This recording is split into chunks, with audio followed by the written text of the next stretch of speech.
y La Corriente del Golfo Podcast presentan Encuentros, un podcast de Movie, la plataforma de cine seleccionado a mano. Me gusta ese lugar más vulnerable de la dirección, que asume sus preguntas, ¿no? De que en el ensayo se está preguntando cosas. Las voces más destacadas de Latinoamérica y España se reúnen para compartir y explorar el cine que nos gusta ver. Y creo que hay trabajos que cuando uno más desaparezca, más brillan, se vuelven más honestos, más fuertes, más humanos. En este episodio, se habla del cine como un espacio para conjugar elementos del mundo simbólico con la realidad.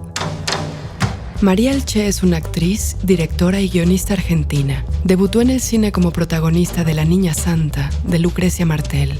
En sus obras como directora se ha interesado por retratar personajes impredecibles en contextos familiares disfuncionales, en los que la vida cotidiana se diluye con la fantasía y la dimensión onírica. Dirigió los cortometrajes Noelia y Gulliver, seleccionados en las competencias de Cinebi y Locarno. En 2018 estrenó su ópera prima Familia Sumergida, también presentada en Locarno y ganadora del Premio Horizontes Latinos de San Sebastián, festival en el que también obtuvo el premio a Mejor Guión por su segundo largometraje, Puan, en codirección con Benjamín Neistat. Por otro lado, Marcelo Martinezzi es un director y guionista paraguayo, cuyo trabajo ha cuestionado la desigualdad y el conservadurismo de su país. En 2010 se encargó de la creación de la primera televisión pública de Paraguay y con ello emprendió un revolucionario proyecto cultural que rápidamente se vio truncado por el golpe militar. Dirigió los cortometrajes Caray Norte, Calle Última y La Voz Perdida, con el que ganó el León a Mejor Cortometraje en el Festival de Venecia. En 2018, su primer largometraje, Las Herederas, hizo parte de la competencia oficial de la Berlinale y obtuvo el premio a la Mejor Ópera Prima, el premio de la crítica Fipresi y el Oso de Plata a Mejor Actriz. María y Marcelo se reúnen para hablar de sus primeras experiencias cinematográficas y del ritual colectivo que entrañan las salas de cine.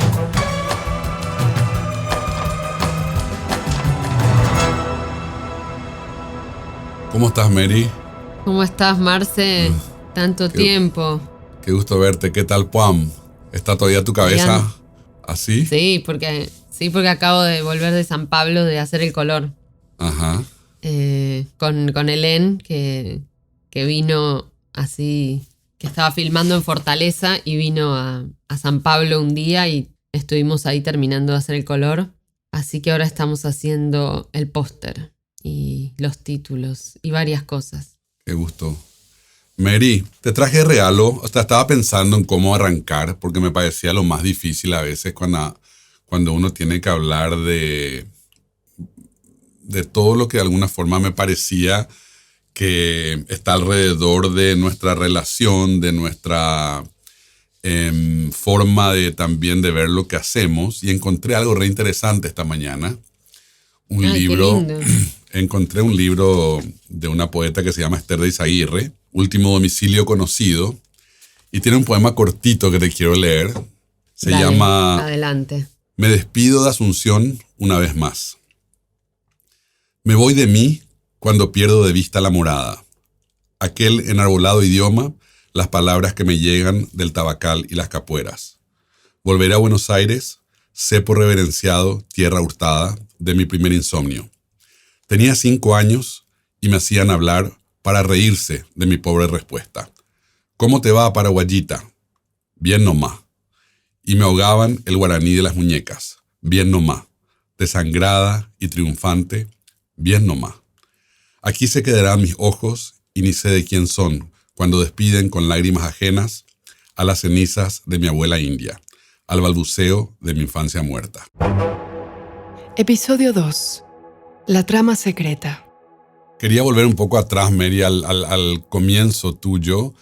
¿A vos te parece que vos entrás al cine como la Niña Santa? ¿Esa es tu entrada al cine? ¿Esa es la primera como sentís? Te pregunto si te preguntara, ¿verdad? ¿De qué forma entras al cine? ¿Sentís que ese personaje es como tu primer paso? Sí, es mi primer paso, pero también, o sea,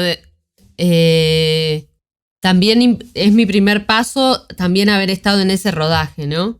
Haber estado en ese rodaje con esa película filmada en 35 milímetros que nos llevó a estar a todos viviendo 2 meses en Salta con esos actores como era Urdapilleta, que era alguien a quien yo ya admiraba muchísimo, con un equipo que era como un equipo técnico que había trabajado en muchas películas de cine argentino de distintas épocas, con mujeres grandes, independientes en roles como, no sé, la jefa de producción, la directora de arte, bueno, el director de fotografía, que era el Chango Monti también, que había trabajado con María Luisa Bember. Eran como todas figuras específicas del cine argentino que venían como una historia detrás, mismo Lita Stantic y por supuesto Lucrecia, con toda su manera de dirigir como entre hiper precisa, hiper calma y suave y con mucho humor, que obviamente me marcó mucho toda esa experiencia de comprender un poco la vida de cine como una vida como de circo, de transhumante, no sé, estamos todos acá creando esta burbuja de tiempo donde un poco la realidad se mezcla con la ficción porque vivíamos en ese hotel de termas y cuando no estábamos filmando estábamos entre esos vapores conversando y todo lo que pasaba era un poco la realidad y después Lucrecia sacaba unos parlantes afuera, medio a un bosque y bailábamos y después volvíamos a filmar y había como eso hermoso que pasa cuando uno filma en un lugar en particular, ¿no? Lejos y todas esas. Y en rodajes que ahora en Latinoamérica no sé si son posibles, ¿no? De hacer de 8 semanas, ¿no? Como mucho tiempo. Entonces toda esa experiencia, sí, para mí que tenía 19 años fue como muy importante, ¿no? En el sentido de algo muy artístico, en el buen sentido, con mucho trabajo, con mucho pensamiento, con mucho, no sé, muy especial. Y a su vez con algo que tiene Lucrecia para relacionarse con las cosas, que es como mucha sencillez y mucho humor también. Entonces creo que eso, por supuesto que para mí fue muy importante. Si era eso lo que me preguntabas. Era eso, Mary, porque yo siempre cuando hago casting busco gente que de alguna manera esté en crisis, gente que esté incómoda con ese momento de su vida, no con quién es, sino de alguna manera que tenga cierta incomodidad y que tenga como un deseo de transformarse. Está bueno. Y me pregunto si esa experiencia para vos fue transformadora, si saliste otra Mary de la que entraste, porque creo que de alguna manera cuando veo, cuando te leo, cuando conversamos, siento que hay un hilo muy claro entre tu infancia, tu adolescencia y lo que vos decidiste hacer. Pero por ahí lo que pienso que habrá sido transformador en ese proceso ha sido la posibilidad de mirar ese pasado, esa infancia, esa adolescencia, esa familia tuya, que son adorables. Las veces que los conocí me parece una familia muy divertida, tu familia, y mirarles de repente, Mary, con otros ojos, animarse por ahí a ver otras cosas que si no pasabas por experiencias de ese tipo, quizás no ibas a poner un acento sobre algunas cosas de esa vida familiar, de esa vida doméstica que moldea bastante tu trabajo. Yo creo que yo ya un poco tenía el ojo puesto en eso, en el sentido de que ya de chica tenía como las ganas de dirigir. Era algo que sabía y también venía como escribiendo. Quizás lo que me trajo ese proyecto y ese rodaje fue la posibilidad de pensar en hacer cine, porque yo siempre había pensado que iba a dirigir teatro, porque tenía asociado el cine como algo como difícil y casi te diría de varones, no sé, como masculino, complicado, las cámaras, no sé, como un mundo que no era tanto para mujeres. Y quizás lo que más me marcó es también de ver una directora mujer en ese sentido, ¿no? Que dirigía desde un lugar que no era como de, no sé, como de la autoridad o del director, sino que tenía como una manera distinta de dirigir.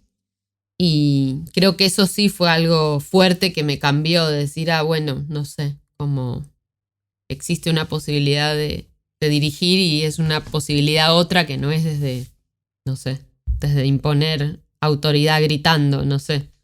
como algo interesante, y también algo que me marcó mucho y que esto sí quizás tiene que ver con un descubrimiento o algo que me atravesó, fue la relación que tenía Lucrecia con todos los mundos que investigaba para su película, como la libertad con la que iba hacia, no sé, desde, por ejemplo, para la Niña Santa, desde Hildegard von Bingen, que era una mística del 1200 que tenía visiones, que decía que tenía visiones y había pedido mover el convento a un lugar donde estaba con unos tipos a otro lado.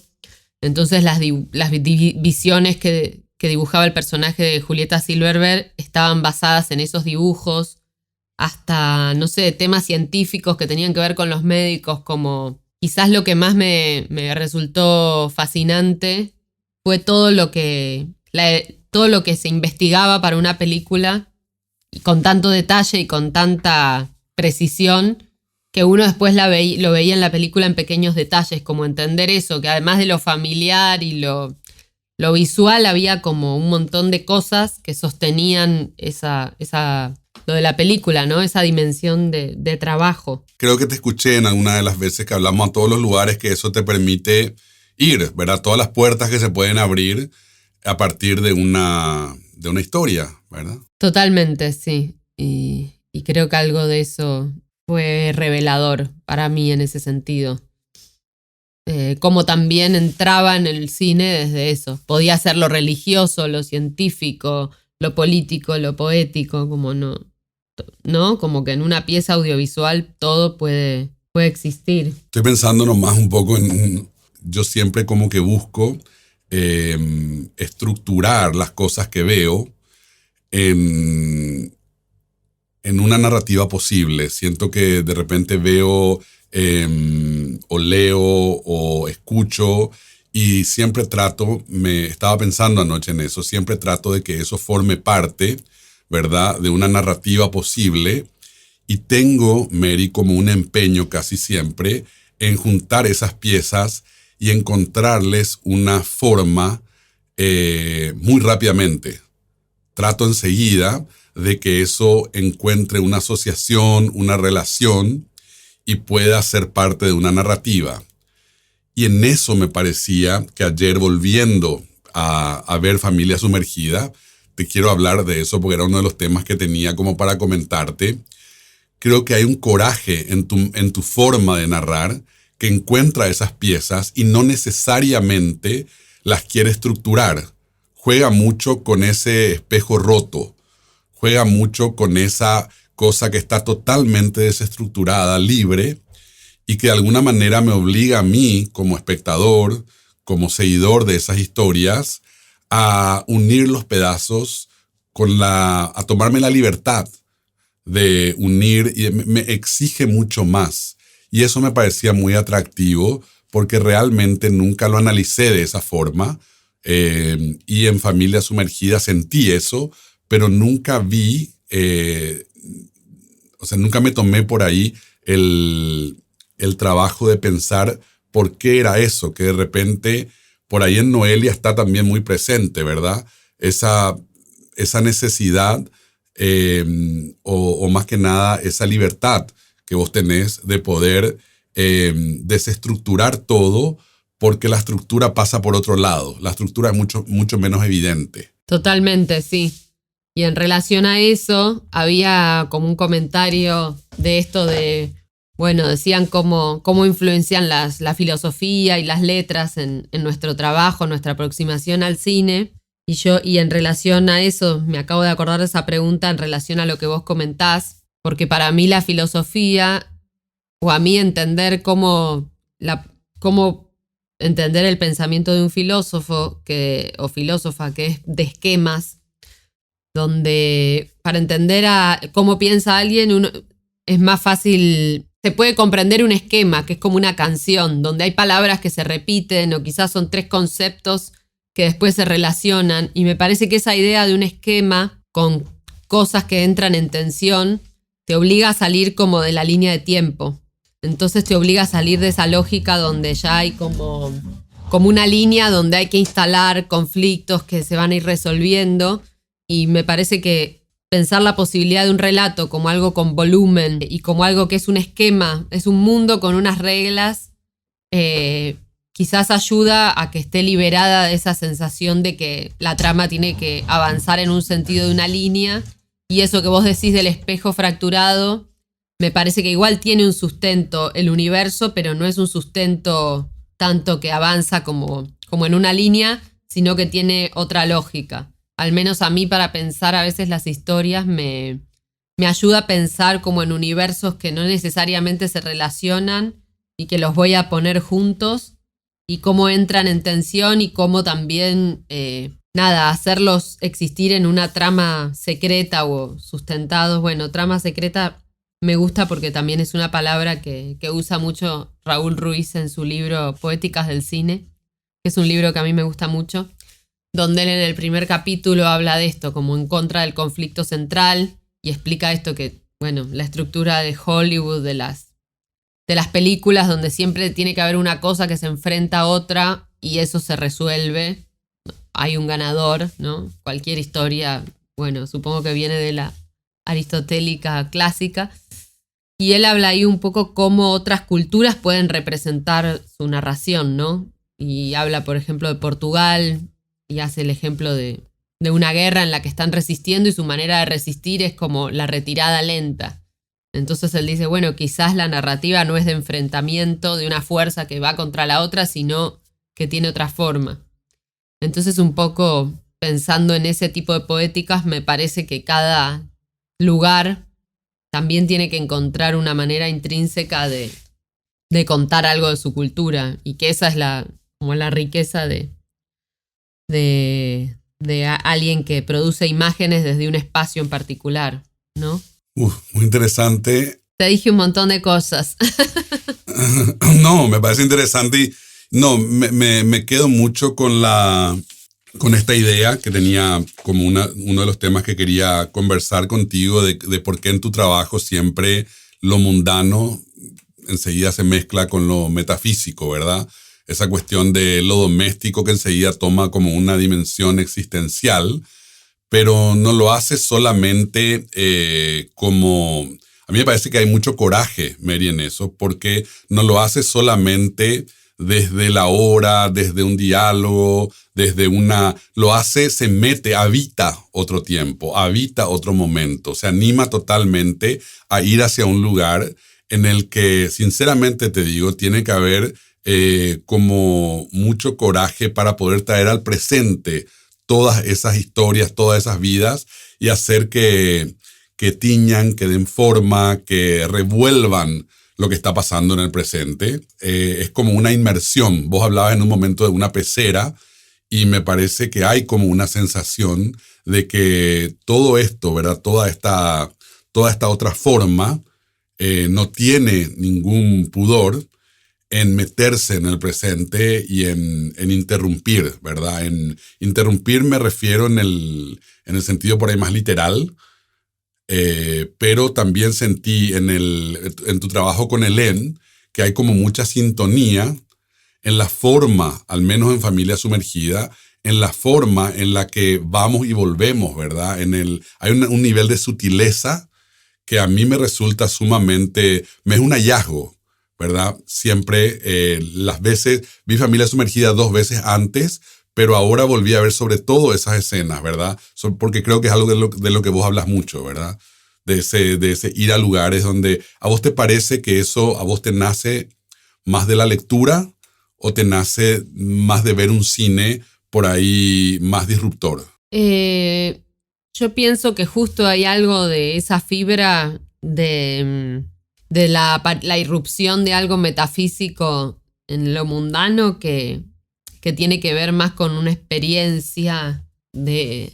Pienso que Familia Sumergida tuvo que ver mucho con escuchar conversar a mi mamá y a mi tía y con el recuerdo de como ellas dos sentadas en el living de la casa de mi mamá, que tiene esa particularidad de tener plantas, cortinas y mucha luz, y de pronto sentir que cuando ellas dos se sentaban a tomar café y a charlar a la tarde, se sumergían como en un montón de tiempos. Era como un abismo temporal donde entraban a entrar personajes y imágenes y siento que algo de la herencia de mi narración tiene que ver con eso, con esas conversaciones de mujeres, que bueno, que no es muy original porque muchos cineastas también tienen esa herencia de mujeres conversando, pero en mi caso en particular, esta tía mía tenía una forma muy atractiva de narrar las cosas y muy visual, donde te contaba exactamente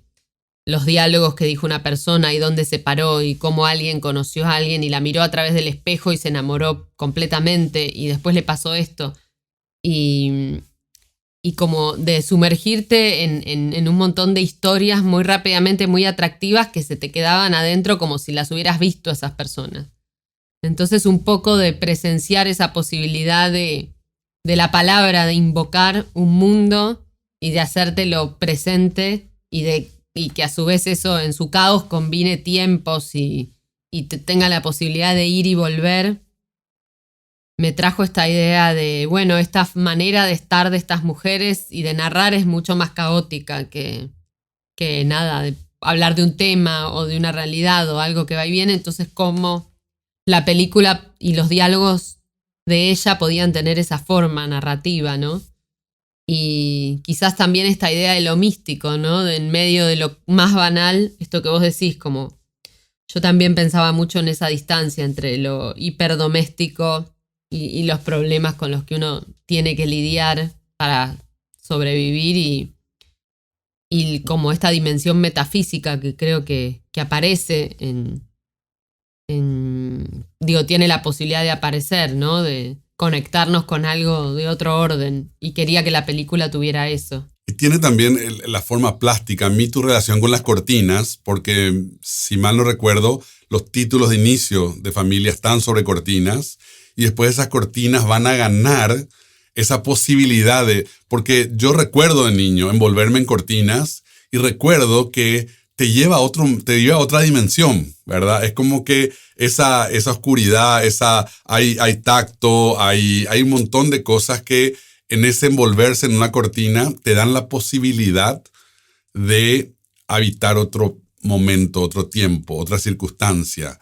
Y me parece que Familia Sumergida es una película de cortinas. Totalmente, sí. Y también es una película como para mí de juegos de infancia, de las cosas que uno hace de chico, no sé, de esconderse, de percibir mucho una textura por estar en un lugar. Y yo me acuerdo que de chica íbamos a una quinta que tenían mis padres y estaban todos los adultos después de comer como medio ahí conversando y yo tenía sueño y había 2 colchones y me metí como a dormir entre 2 colchones. Y en un momento se empezaron a asustar y no me encontraban y me empezaron a buscar. Y yo escuchaba que me estaban buscando y por un rato como que no decía estoy acá y era como escuchar todo lo que iba pasando desde ese lugar donde uno se puede meter cuando es chico, que es entre 2 colchones y que nadie se dé cuenta que estás ahí porque sos muy chiquitito. Entonces un poco también lo de meterse en una cortina, estar adentro de una planta, como algo de lo micro y de lo macro, también era algo que estaba muy presente en la película y en ese sentido sí tiene un espíritu como de niño, de jugar, de cosas que como uno percibe las cosas a veces de chico, las texturas, los colores. Los sonidos, ¿verdad? Yo me imagino que entre esos 2 colchones habrás escuchado las voces como más lejanas, ¿no? Totalmente, sí. O las cosas que uno le divierten hacer, como meter la cabeza bajo del agua o hacer sonidos con la boca, disfrazarse, encontrar ropas. Creo que la película tenía algo de este espíritu, ¿no? De personajes que, no sé, se va el papá de la casa y cómo van a vivir ese duelo de manera más como es realmente hacer un duelo. Y pensaba en eso, quizás un duelo no es alguien de negro llorando, sino que es invocar a la persona, ¿no? Tener insomnio a la noche y disfrazarse de esa persona, decir las palabras que hubiera dicho, bailar, reírse, no sé, qué sé yo. Todo lo que aparece en relación a eso. Un poco eso era como el espíritu que sostenía esas escenas, ¿no? A lo largo y a lo ancho se extiende. No tiene ni lugar ni tiempo. De su modo tan solo él sabe. El bosque, ese bien nunca por nadie pisado, está cerca y está lejos. Acabamos de escuchar un fragmento de Familia Sumergida, de María Alché. Otra cosa que te quiero hablar de tu cine, y un poco lo puse aquí en palabras, como hablar un poco de la exploración del deseo, y sobre todo algo que creo que tienen nuestras dos películas, que es un deseo que rompe normas, ¿verdad? Cualquier norma, porque de repente la fuerza de ese deseo y el orden social o cultural en el que ese deseo procura existir generan como una fricción dramática que yo creo que en el caso de Familia Sumergida es otra vez, ¿verdad? Tan maravillosamente se recorre ese deseo de una manera tan cariñosa, que creo que vos hablás también de eso, ¿verdad? Que el deseo pasa tanto por la compañía, pero hay algo siempre como de extraño, de ajeno a lo que las normas sociales usualmente empujan, ¿verdad? Hay algo, en algunos casos puede ser apenas un gesto que de repente hace que uno se fije y diga a la pucha, ¿qué hay acá que no responde a la norma? Sí, creo que totalmente. Encuentro esa relación entre las películas y también esto de la posibilidad de, como mujer, el personaje de Mercedes Morán, de entrar en una zona de deseo, de permitirse desear, ¿no? Otro hombre de otra edad, como abrirse a esa posibilidad de no saber también qué quiere y dejarse un poco llevar por ese deseo de compartir. Y también desde el lado del joven, que se podría sentir atraído por la hija, también ver en esta mujer más grande como, nada, eso, me interesaba justamente ese lugar donde se pueden cruzar los deseos y no responder como a una lógica. Bueno, en ese sentido, estoy pensando en la película de Fassbinder, La angustia corroe el alma, ¿no? Como Fear is the soul. esos vínculos lindos donde... ¿Y por dónde pasa ese deseo? ¿Qué sé yo? Son personas que les pasó eso. Y es hermoso de ver. Me encanta ver en el cine eso. Como es un vínculo que tiene esa disrupción de decir, ¿pero qué? ¿Estas personas se enamoraron? Sí, se enamoraron. Y es así, digo, como también es la belleza del mundo ver eso, ¿no? Esa disrupción del deseo, sí, que puede brotar en cualquier lado. Me parece que también es político eso.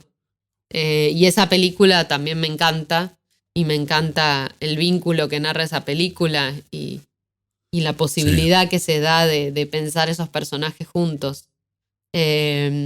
Amo esa película, sí. Mary, amo Las lágrimas amargas y Una noche de 13 lunas que volví a ver hace poco, y creo que hay siempre eso. Me estaba imaginando qué hubiese pasado si Fassbinder le dirigía a Isabel Sarli. Imagínate dónde se fue mi cabeza. Sería bárbaro.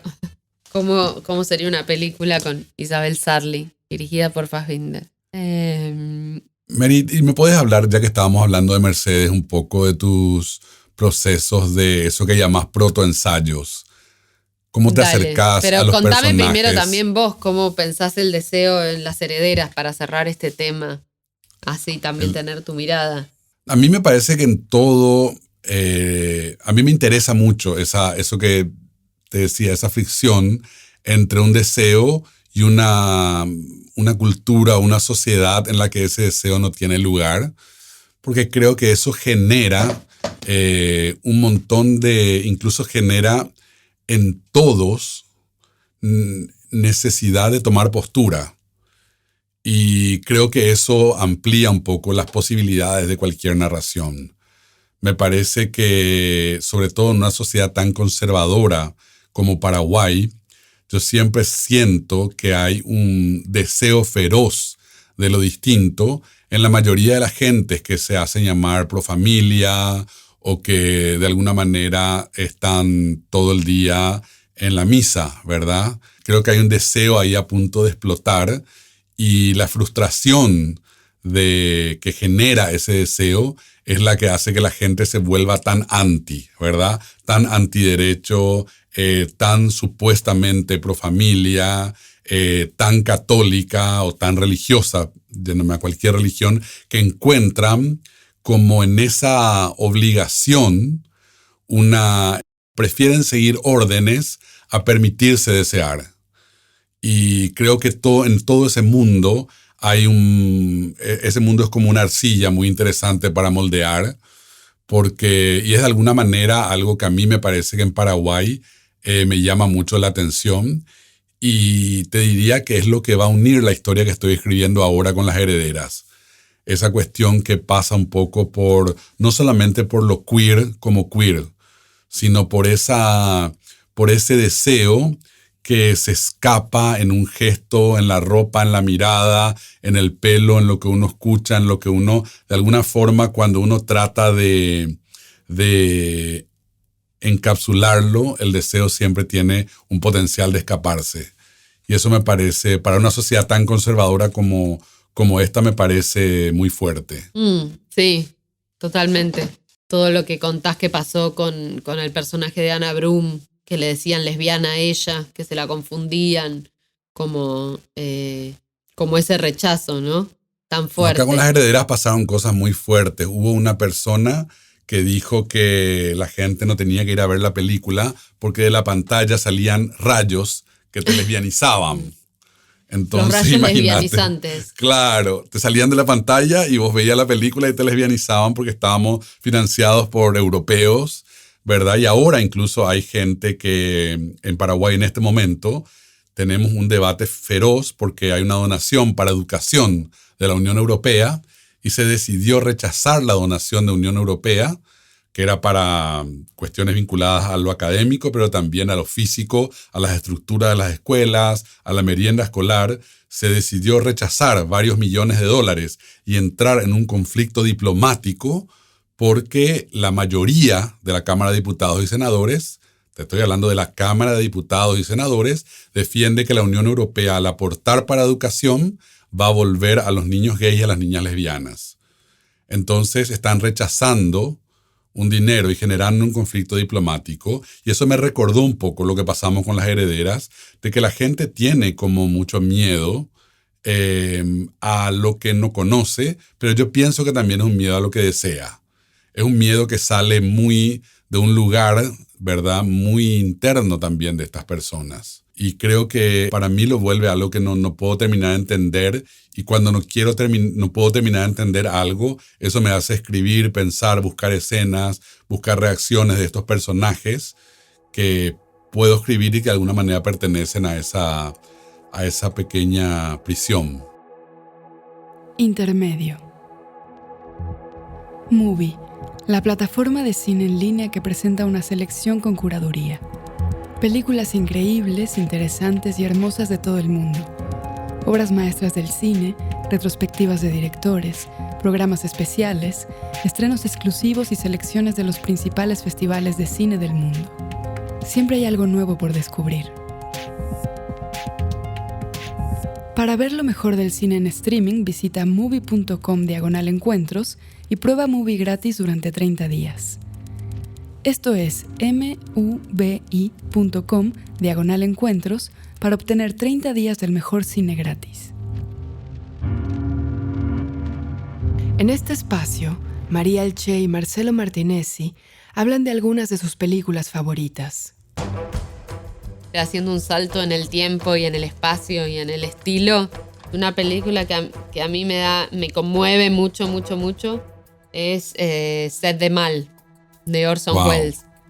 Y Sí, lo que sí, más sí. me conmueve de esa película es el personaje de Marlene Dietrich que Ay, hace. Mary, te iba a decir, me robaste la palabra de la boca. Y me gusta Es mucho un personaje el hermoso de final ella de que no se esa puede película. ¿Eh? No se puede creer ella, no se puede creer No ella en se esa puede película. creer. Es hermosa. Y el final de la película cuando el personaje de él cae al suelo muerto y le preguntan a ella, ¿lo querías? Y ella dice, él lo quería, y se refiere al otro policía.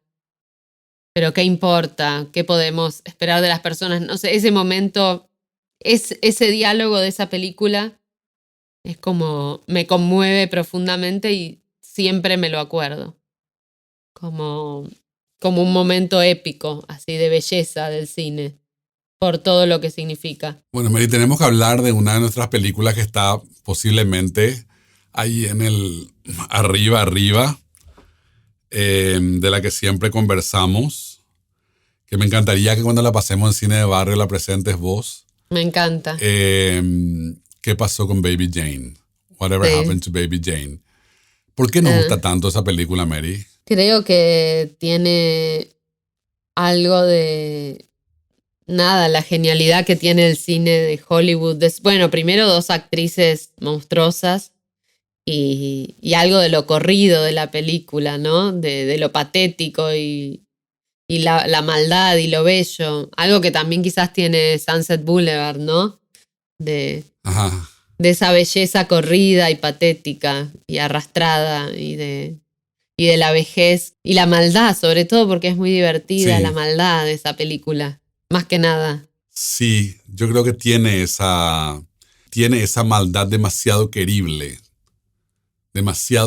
porque si vos le ponías, yo no sé si otra actriz o otra forma de encarar la película, pero me parece que hay algo que se consigue en esa película que la maldad sea adorable, ¿verdad? Es adorable.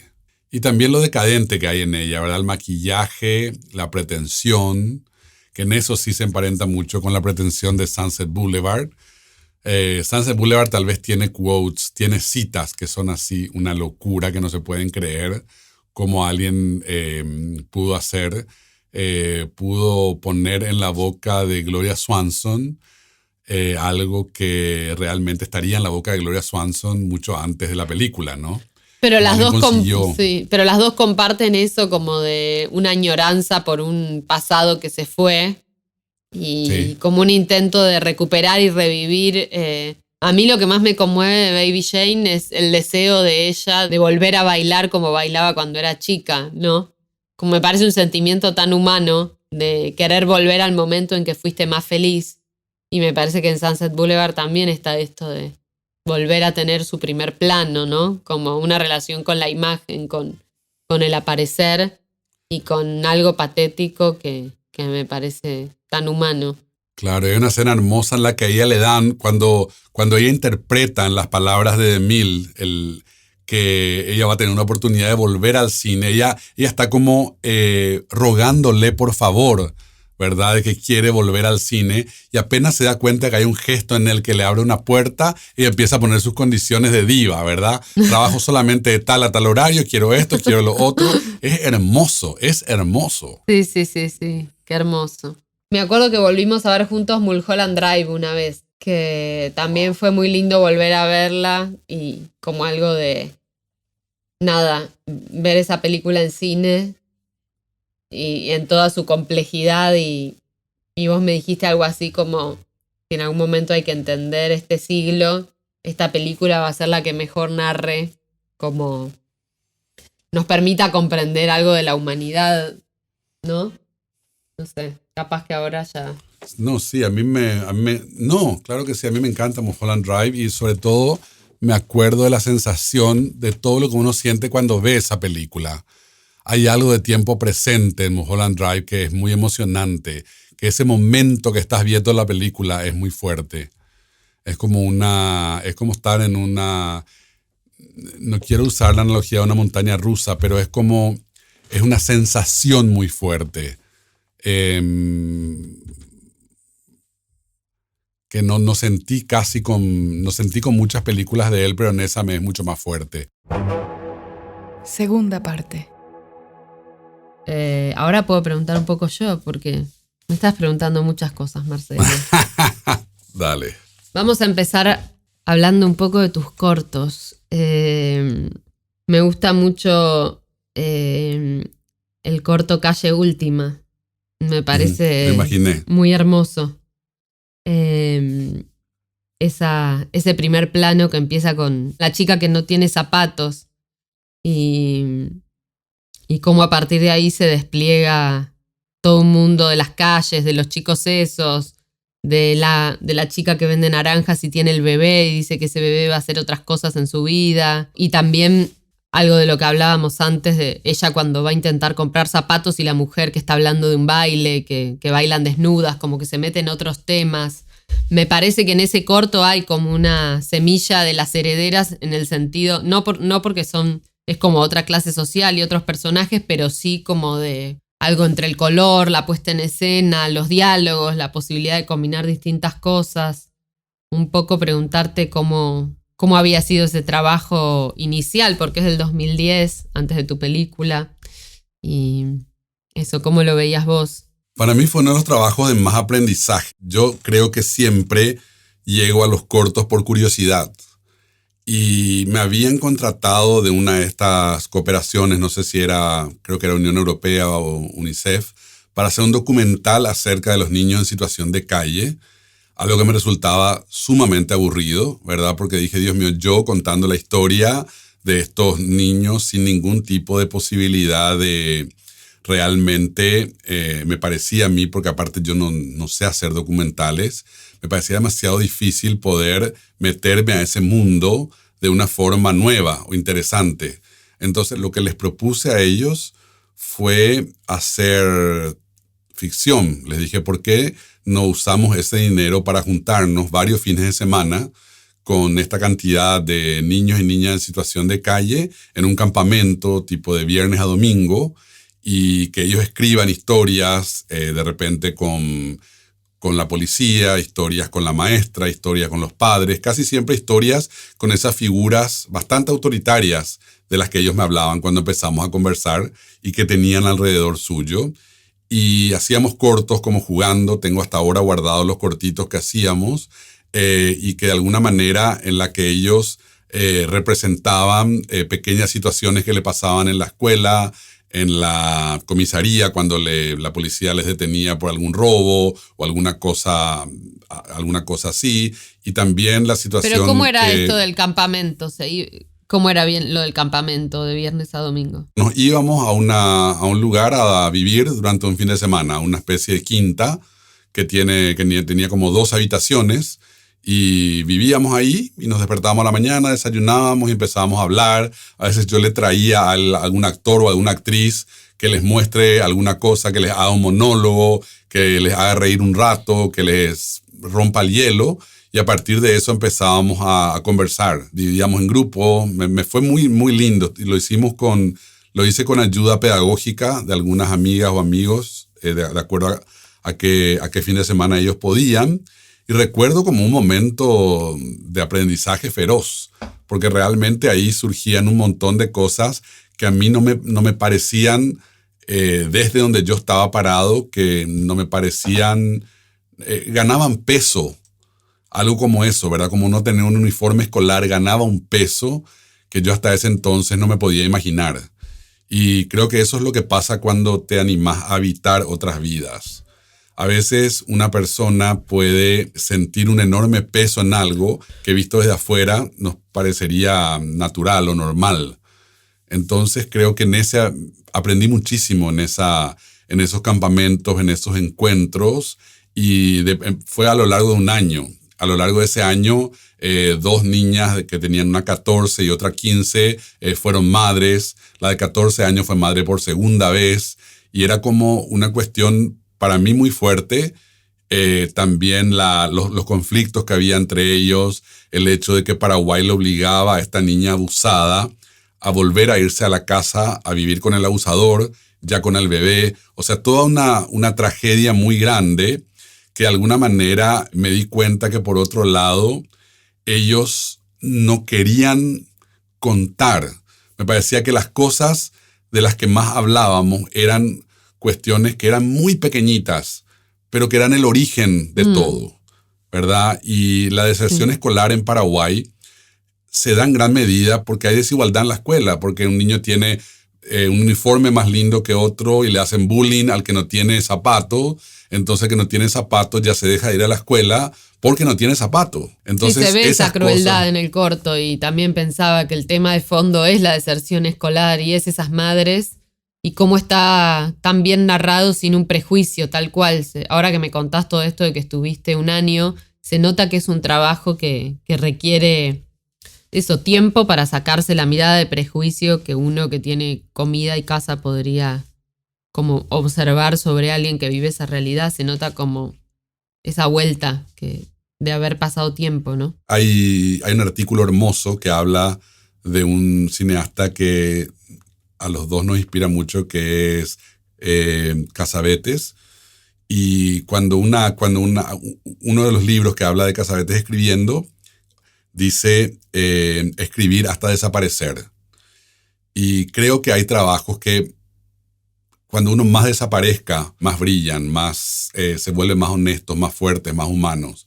Y creo que Calle Última yo tenía que hacer ese ejercicio enorme de desaparecer para permitir, para no poluir, para no intoxicar este mundo tan fuerte del que estaba siendo testigo. Total, se nota mucho eso en el trabajo, esa desaparición tuya y para que aparezca ese mundo.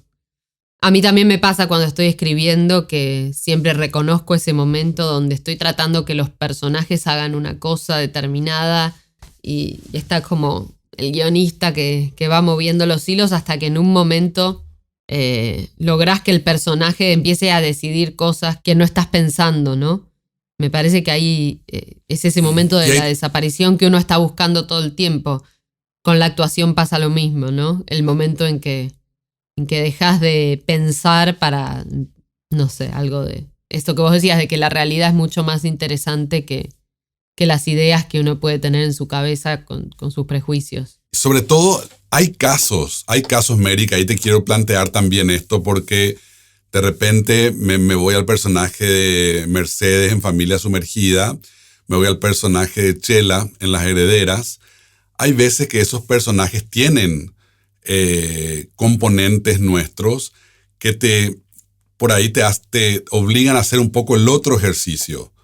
Hacer el ejercicio de meterte en la piel con tus prejuicios, con tu mundo, asumirte como parte de ese personaje y buscarte también en alguna reacción, en alguna forma que ese personaje asume a lo largo de la película. Quizás también sería interesante que nos cuentes cómo fue el proceso de pasar de esto, un corto como Calle Última, que igual después hiciste La Voz Perdida y otros cortos, pero son diferentes.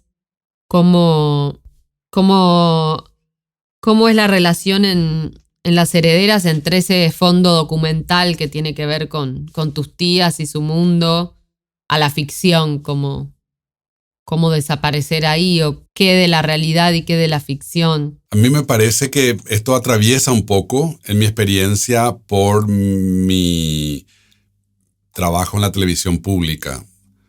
Porque el trabajo en la televisión pública, evidentemente, en un país que estaba atravesando por un momento muy delicado, ¿verdad? Tenemos en Paraguay un mismo partido de gobierno y de repente hubo un pequeño momento en el que el Partido Colorado sale del gobierno y entra, no quiero hablar puntualmente, o sea, un ex obispo que se convierte en presidente, un grupo de gente que venía más de otras experiencias, que trata de sumar a ese momento porque no se sentía vinculado a la construcción política anterior.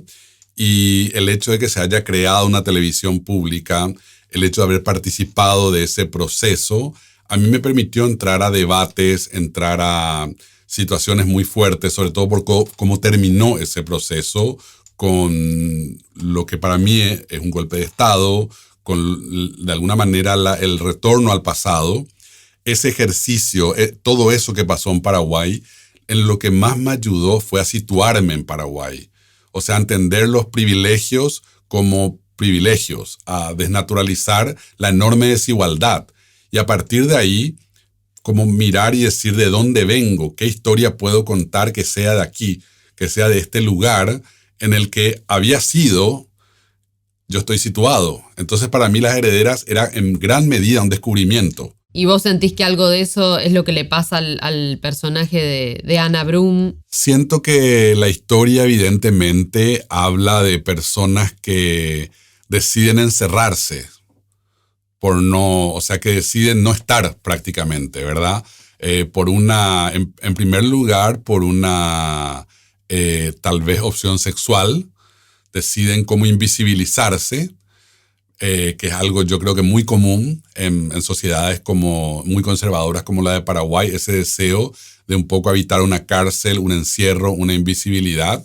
Y cuando la situación económica le obliga a salir, pasan cosas, que es para mí lo que pasó en ese proceso. Para mí, lo que nos obligó como sociedad, esa pequeña primavera de otros colores que hubo en Paraguay, nos obligó a un poco eso que hace Anna Brum, a manejarnos, a empezar a tomar el volante.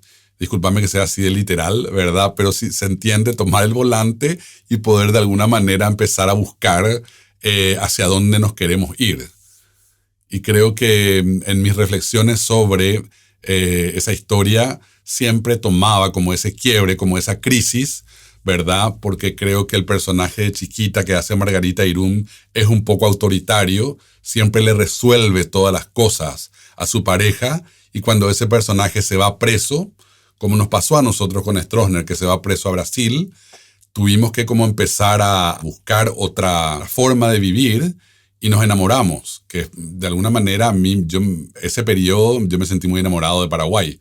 Yo quería estar aquí, que es algo que pocas veces sentí en Paraguay. Siempre siento como un deseo de escaparme, de viajar, de estar en otro lado, pero creo que en ese momento sentía muchas ganas de estar aquí. Bueno, y además parte de las consecuencias también de ese proceso que decís es que ahora pusiste un cine, ¿no? Sí, tenemos ahí un proyecto que estamos viendo cine de autor en Paraguay, cine clásico, cine latinoamericano, y creo que más que nada tiene que ver con compartir. ¿Viste? Cuando uno tiene algo que ama mucho, quiere compartirlo. Y me parece que Paraguay, al tener no tenemos una sala como la Sala Lugones, no tenemos una cinemateca tan genial como la Cinemateca de México. Entonces, de repente, suplir un poco esa carencia con estos momentos en que nos juntamos entre 15, 20 personas a ver una película y a debatirla. Es hermoso ese proyecto, que es como parte un poco, tal vez, de ese resultado de todo esto, ¿verdad? Hay una reflexión tuya que me interesó mucho, que leí por ahí, y que decías: a veces siento que me dedico a una actividad que no sabemos si va a desaparecer. ¿Van a ganar por completo las series o seguirán las salas de cine? ¿En qué lugar quedará todo? ¿Verdad? Y esto me empuja, Mary, también no solamente a esto puntualmente que decís aquí, que tiene que ver con las salas de cine, sino me empuja también a pensar en la relevancia que va a tener el cine en el futuro como experiencia colectiva. Tengo muchas reflexiones de eso porque tuve la oportunidad cuando estuve en San Pablo de ver Retratos Fantasmas de Clever Mendoza, que habla justamente de las salas de cine. Las salas del cine en las que él se crió en Recife y cómo eran esas salas. Y bueno, no te voy a spoilear la película, pero en algunas partes va haciendo como un recorrido de cuáles están convertidas en iglesias universales, cuáles están convertidas en un negocio de electrodomésticos y esta transformación de ese templo donde la gente iba en la oscuridad como a ver cine y ahora van a rezar, por ejemplo, en el caso de las iglesias universales que hay tantas en Brasil, y acá también hay muchos cines convertidos en iglesias.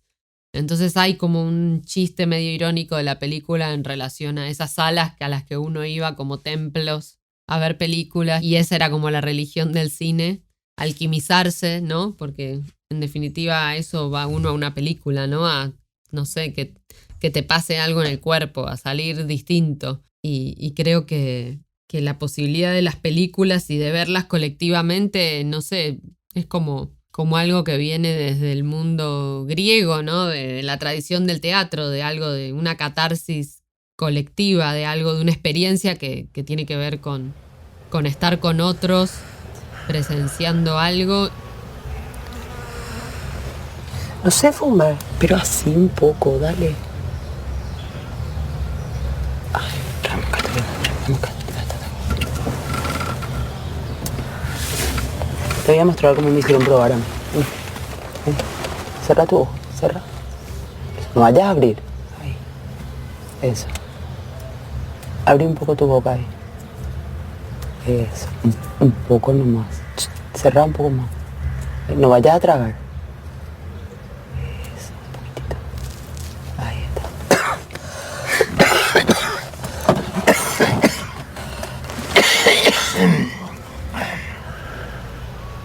Acabamos de escuchar un fragmento de Las Herederas, de Marcelo Martinezzi. Quería preguntarte de tu proceso, porque creo que hay algo que me interesó ahí, que vos a veces ensayás más para vos que para los actores. Y no sé, me parece que es algo que hacemos, pero no sé si hablamos mucho de eso, que en los ensayos a veces los pobres actores piensan que estamos ensayando porque ellos no pueden llegar a algo o porque ellos... Y yo casi siempre trato de explicarles, por eso me gustó esa definición de protoensayo, casi siempre le digo, no estás ensayando para mí porque yo no tengo idea de si esto que escribí va a realmente tomar vida, si esta escena que yo tengo en la cabeza o esta escena que está en el papel tiene sentido en el mundo que estamos creando para la película. Entonces, a veces, yo te digo porque tengo una larga historia de jugar con Playmobiles durante toda mi infancia, y a veces digo, ¿será que no le estoy usando? Porque ensayo muchísimo, Mary, y digo, ¿será que no estoy cometiendo el error de Playmobilizarle a los actores porque tengo deseo de saber si eso funciona o no funciona? Y trato de ser lo más trato de humanizar esa mi parte monstruosa y tratar de realmente tener un diálogo sobre esto con los actores para que nos sientan que de alguna manera estamos ensayando porque hay algo, el actor, sobre todo me parece que en Paraguay, que tenemos mucha menos experiencia comparado a Argentina, siente de alguna manera por ahí intimidante ensayar una misma escena durante 2 semanas. Pero muchas veces eso tiene que ver con una alianza, con un compañerismo que uno quiere tener con el actor para ver si podemos llegar a algo que la escena 2 semanas atrás no tenía y que de repente hoy aparece. Sí, totalmente. Yo di mucho tiempo clases de dirección de actores y una cosa que me encanta tratar de explicarles a las alumnas y a los alumnos que están estudiando para dirigir, que siempre aparece esa cosa del estudiante que viene un actor y empieza como una autoridad y a decirse todo, a ver, párate acá, hace esto, hace otro, y los pobres actores que vienen a trabajar a las clases están como a merced de esa autoridad. Me gusta primero marcar más que nada como este lugar más vulnerable del director o de la directora, de decir, bueno, quizás no sé yo cómo dirigirte y estos ensayos, un poco en línea con lo que decías vos, son una excusa para que yo encuentre la manera en la cual, como me parece que poner al actor o a la actriz en un lugar más de poder, de decirle, el lugar de inseguridad es el mío, la persona que no sé cómo llevar adelante esto soy yo, le puede dar al otro también esa tranquilidad de que no está ensayando para venir a cumplir y a llevarse un felicitado 10 al final del ensayo, sino porque el director o la directora, me gusta ese lugar más vulnerable de la dirección que asume sus preguntas, ¿no? De que en el ensayo se está preguntando cosas. Y también me parece a mí que también hay algo como del amor con los actores, ¿no? De que pienso que cuando alguien siente confianza y se siente en un espacio seguro de confianza, está mucho más dispuesto a probar ir más allá de lo que haría. Creo que alguien que confía y que se siente tranquilo y en un espacio seguro, ya sea en un ensayo o en un set, es capaz de hacer muchísimas cosas y de ir hacia zonas totalmente inexploradas y más extrañas y hasta desconocidas, pero para eso tiene que sentir la confianza de que está siendo llevado por un espacio seguro. Entonces me parece que los ensayos, depende del caso, ¿no? Pero también es construir esta confianza, decirle al otro, estoy acá, te vas a poder equivocar, te vas a poder ir lejos que te estoy mirando y estoy en un lugar vulnerable con vos, acompañándote hacia esas emociones, que un poco relacionándola con los personajes que decíamos, donde quizás alguien es monstruoso pero es bueno, o es bueno pero tiene su maldad, o es sensual pero tiene su represión, como donde todos es un borde más complejo y el actor es quien va a encarnar esto. Me parece que los ensayos también son construir esa confianza y ese lenguaje, o no sé. A mí a veces en los ensayos me gusta gritar, me río, digo cosas, y también es medir a qué actores se sienten cómodos o les gusta eso o no. Qué interesante, Mary, porque me acuerdo mucho de cuando viniste a ayudarme con las actrices de Las Herederas de esa semana que estuvimos aquí. Estaba pensando en eso, sí. Y que de alguna manera fue eso, ¿verdad? Fue permitirme, me acuerdo que yo te decía, Mary, yo no me animo a tocarles a estas señoras. Y no me animo de repente, o sea, me faltaba ese coraje que de repente esa semana tuya me dio. Así que mil gracias, Mary, pues creo que realmente... Sí, yo también creo que recuerdo un día muy lindo que estábamos con Ana Brum y nos estábamos preguntando por ese personaje, y creo que ella empezó a decir un poema y se empezó como a emocionar mucho y lloraba cada vez que lo decía, y fue como una tranquilidad, creo que para mí, para vos, de que era una actriz que tenía a mano su emoción, ¿no? Que apareció eso, como la vulnerabilidad. Y apareció a raíz de que ella empezó a decir un poema. Pero son como fibras que uno toca y dice, bueno, acá se abre este portal que son las emociones, y a veces uno hace ese camino en los ensayos para después poder recuperarlo en el rodaje. Y bueno, y después justamente ganaron el premio a Mejores Actrices en Berlín, y fue también algo lindo que le pasó a la película. Sí, a ella en particular, ¿verdad? Que venía de no actuar mucho tiempo, que tenía alguna experiencia en teatro, pero nada en cine. Y a mí yo me preguntaba nomás qué queda de eso, porque ahora que estoy en un nuevo proceso, para cerrar un poco, yo hablaría contigo 2 horas de solamente de actuación, Mary, porque todo lo que dijiste recién me fue así muy iluminador en cuanto a entender tu método de trabajo. Me pregunto qué queda. Te quiero contar el proceso en el que estoy. Estoy en ese proceso de construcción de confianza con la gente con la que quiero trabajar, y a veces me sirve más salir a tomar un café y hablar de qué hicieron el fin de semana que un espacio de ensayo en el que los dos tenemos la tensión de que parece que tenemos que seguir algo, ¿se entiende?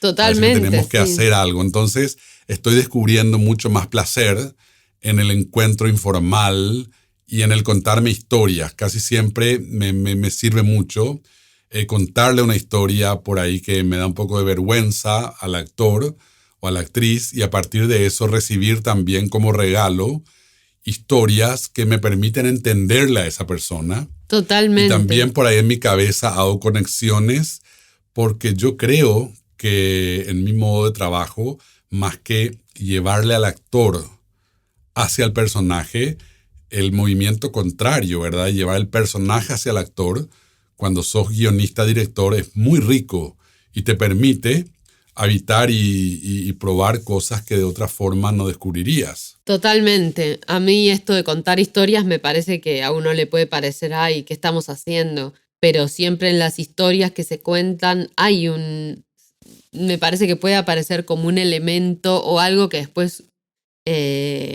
uno puede utilizar en un ensayo para traer, y que esa palabra active, no sé, un color, una manera de estar, a diferencia de otras disciplinas dentro del cine que son más técnicas, como no sé, cuántos puntos abre un diafragma, qué se ve con un determinado lente o con otro. El lenguaje de la actuación es un lenguaje que con cada persona tiene otra naturaleza, entonces cada vez pareciera que hay que descubrirlo otra vez. Hay una actriz que yo quiero mucho, que siempre de alguna u otra manera trabaja en todos mis cortos y mis películas, que se llama Claudia Cantero, que da siempre clases de actuación, y ella una vez me dijo una cosa que me marcó mucho. Ella dice, en la actuación uno actúa en el caso de ella siendo mujer, a 2 o 3 mujeres de su familia, como lo que uno actúa, ¿no?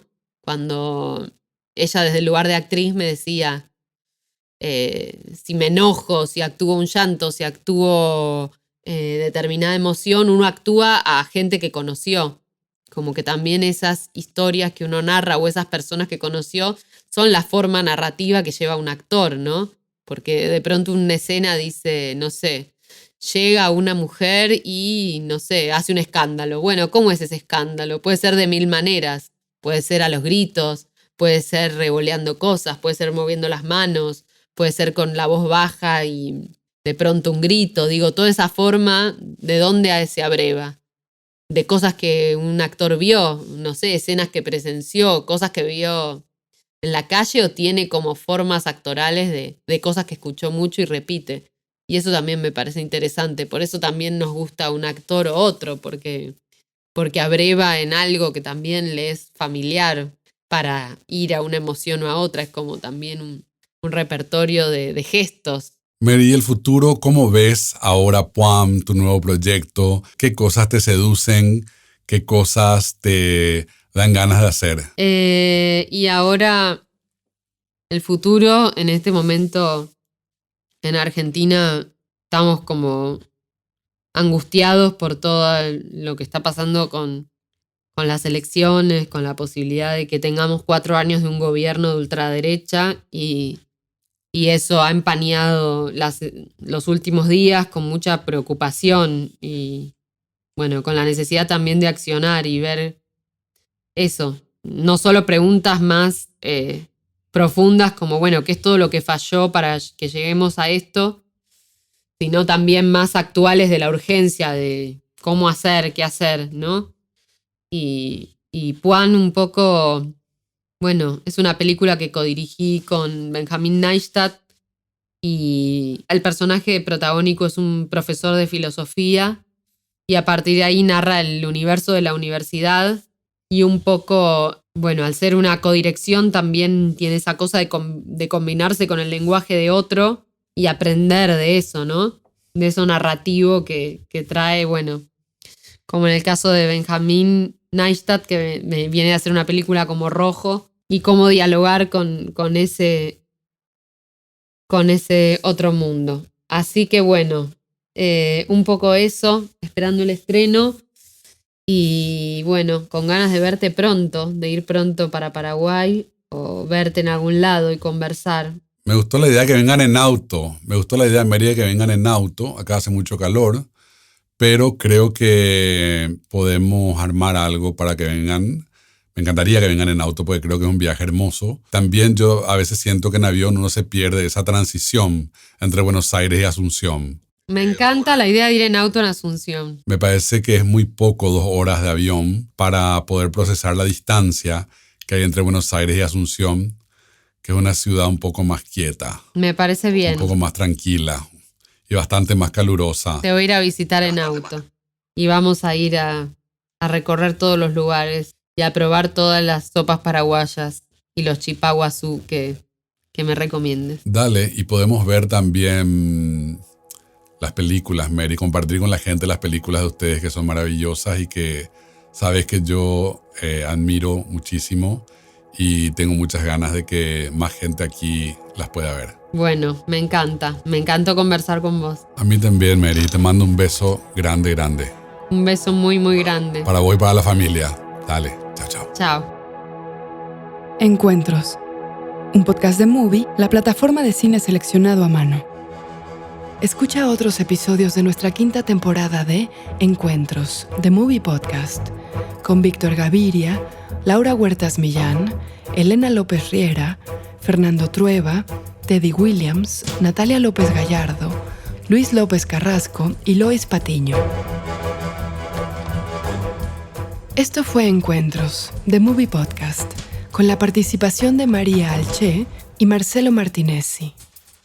Idea, F.K. Karel, Sandra Gómez, John Barrenechea y Ricardo Giraldo. Producción, Ricardo Giraldo y Fernando Peña. Productores ejecutivos, F.K. Karel, Sandra Gómez, John Barrenechea, Diego Luna y Gael García Bernal. Investigación, guión y transcripciones, Andrés Suárez. Apoyo en guión y transcripciones, Fernando Peña.